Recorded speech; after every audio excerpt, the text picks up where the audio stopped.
Hello everyone, I welcome you all on Shore or Vivek. This channel is dedicated to defense examinations. So you will find regular updates on topics related to international relations, current affairs, defense and preparation strategy. अगर आप regular news देखते हैं तो आपने theatre command के बारे में ज़रूर सुना होगा। कुछ दिनों पहले ही chief of defence staff general Vipin Rawat ने एक मीटिंग बुलाई थी जिसमें इंडियन आर्मी, नेवी, एयरफोर्स के वाइस चीफ्स के अलावा home and finance ministry, national security council, integrated defence staff जैसे मिनिस्ट्रीज के प्रतिनिधियों ने भी भाग लिया था। इस मीटिंग का मकसद था इंटीग्रेटेड थिएटर कमांड के प्रपोज्ड मॉडल पर चर्चा करना और इसके इम्प्लीमेंटेशन में आ रही दिक्कतों पर डिस्कस करके उन्हें दूर करना। तो चलिए जानते हैं थिएटर कमांड के बारे में। मिलिट्री जार्गन में थिएटर एक ऐसे ज्योग्राफिकल एरिया को कहा जाता है जहां मिलिट्री ऑपरेशन किए जाते हैं। थिएटर कमांड यानी कि एकीकृत कमांड एक ऐसा कमांड होता है जहां देश की भौगोलिक या राजनीतिक क्षेत्र को देखते हुए तीनों सेनाओं और अन्य सैन्य बलों को एक साथ लाया जाता है। It is a unified command under which all the resources of the army, navy and the air force are pooled depending on the threat perception. Theatre command के क्रिएशन के पीछे कई रीजन होते हैं। एक मेजर रीजन है इन commands का quick and effective response.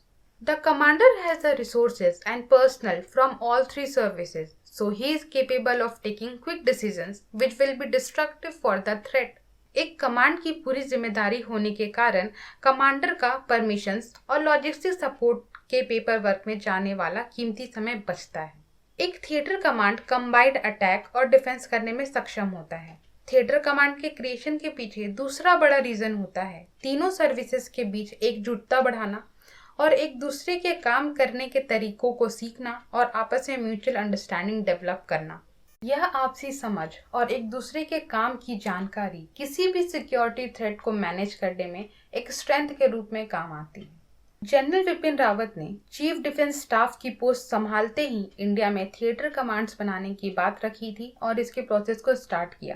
Current proposed model में 5 integrated tri service theatre command बनाने के ऊपर चर्चा चल रही है। हर कमांड के हेड एक 3 स्टार ऑफिसर होंगे। यह ऑफिसर एक चीफ ऑफ स्टाफ कमेटी को रिपोर्ट करेंगे जिसमें तीनों सेनाओं के चीफ्स होंगे और उस कमेटी का चेयरमैन हमारे सीडीएस होंगे। The commander will have the freedom to train and equip his command as per the objective. अब बात करते हैं कि ये 5 प्रपोज थिएटर कमांड कौन कौन से हैं। पहला है मैरीटाइम थिएटर कमांड जो ईस्टर्न और वेस्टर्न नेवल कमांड को एक एंटिटी के रूप में साथ लाता है और जहां कोस्ट गार्ड के एसेट्स के साथ ही एयरफोर्स और आर्मी के एलिमेंट्स भी प्रेजेंट रहते हैं। दूसरा है air defence command which will be mandated with air defence across the country and beyond. यहाँ जो फाइटर जेट्स होंगे उनके पास रिकॉनेसेंस और सर्विलेंस एसेट्स भी मौजूद होंगे। तीसरी प्रपोज थिएटर कमांड है वेस्टर्न लैंड थिएटर जो पाकिस्तान के साथ लगे बॉर्डर पर ध्यान देगी। फोर्थ थिएटर कमांड जिसे बनाने की बात की जा रही है वो है नदर्न लैंड थिएटर जो पूरे जम्मू एंड कश्मीर का ध्यान रखेगी जिसमें एलओसी और एलएसी से लगने वाले एरियाज भी आते हैं। जो 5वीं थिएटर कमांड है वो है eastern land theatre which will take care of entire LAC other than that which comes under the northern command. इसके अलावा 2 फंक्शनल कमांड्स को भी बनाने का प्रस्ताव रखा गया है।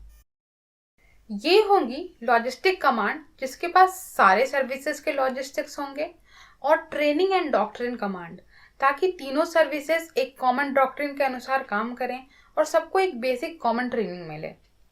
एज ऑफ नाउ इंडिया में 17 कमांड्स हैं जिसमें 7 इंडियन आर्मी के, 7 एयरफोर्स के और 3 इंडियन नेवी के हैं। इनके अलावा 2 ट्राई सर्विस कमांड्स हैं, the Andaman and Nicobar command और strategic force command. Theaterization of command is a good thing to happen, but some more assets will be required for all 3 cases. अभी की बात करें तो हमारे पास एडिक्वेट एसेट्स नहीं हैं जिन्हें हर थिएटर कमांड्स को परमानेंटली अलोकेट किया जा सके। थिएटर कमांड्स के प्रपोजल पर इंडियन आर्मी और इंडियन नेवी सहमत हैं, पर एयरफोर्स के कुछ रिजर्वेशंस हैं।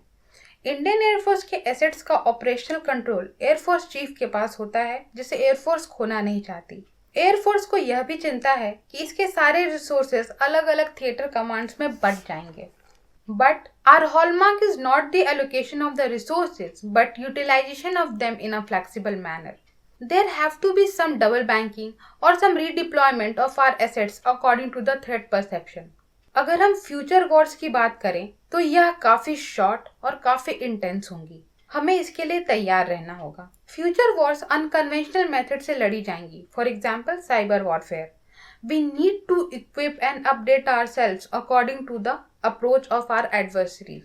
मिलिट्री रिफॉर्म्स की इस कंट्री को बहुत ज़रूरत है, पर इस रिफॉर्म्स के प्रोसेस को सही तरीके से चॉक आउट करना और इसके करेक्ट इम्प्लीमेंटेशन हमारे कंट्री के सिक्योरिटी के लिए बहुत ज़रूरी है. एज डिफेंस एस्पिरेंट्स आप थिएटर कमांड्स, मिलिट्री रिफॉर्म्स और फ्यूचर वॉरफेयर के बारे में क्या सोचते हैं, हमें कमेंट सेक्शन में ज़रूर बताएं. I hope you guys enjoyed the video. Kindly like, share and subscribe, and do follow me on Instagram, Twitter and Facebook for dedicated guidance on various defense, CAPF and other examinations. All links have been given in the description. Jai Hind.